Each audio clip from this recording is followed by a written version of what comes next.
Here's the truth about gun control. Many times, these mass shootings are actually case and point examples as to why gun control doesn't work. And the recent Santa Fe shooting is a prime example. The Santa Fe shooter, only 17 years old, took his father's firearm to commit this mass shooting. And yes, stealing your father's gun is illegally obtaining a firearm. Federal firearm laws already prohibit firearm sales to anyone under 18. I guess the argument to ban guns kind of falls through when these shooters use guns that were obtained illegally. Does Mexico not have mass shootings because they've banned guns? Actually, they have cartels that go and massacre whole villages. Another common argument amongst gun control advocates is that we should ban all assault rifles and bump stocks in order to prevent mass casualties. What is an assault rifle? Is that just a made-up word? Do rifles assault people? Or is it the people behind the guns that are assaulting people with guns?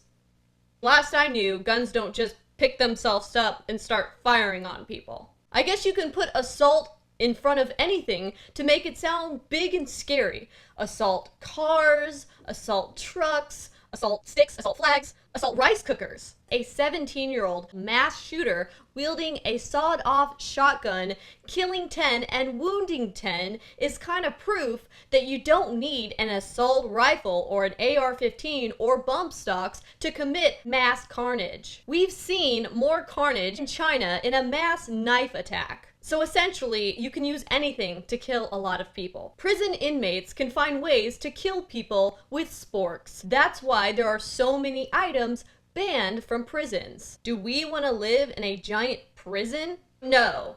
Banning AR-15s will not stop mass shootings with mass casualties. Here's one we hear amongst the left and the right.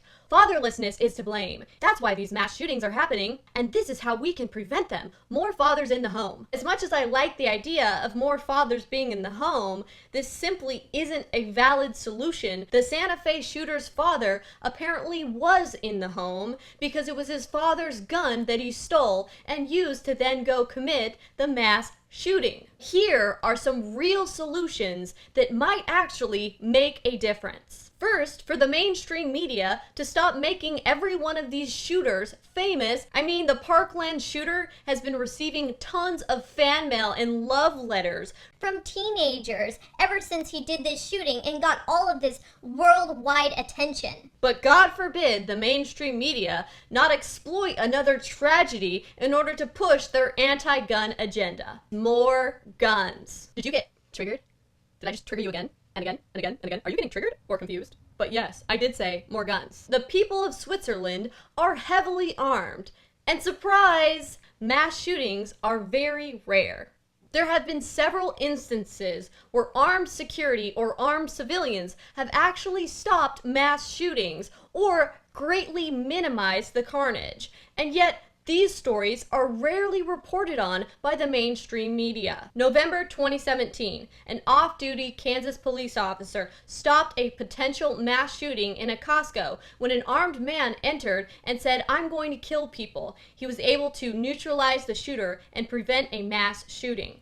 September 2017, a shooter entered a Nashville church and shot 7 people. A man in the church was able to run out to his car, obtain his firearm, and come back and neutralize the shooter, saving untold lives. May 2015, a man pulled into a South Carolina fire department and began shooting on people and children when a firefighter with a concealed carry permit returned fire and neutralized the subject.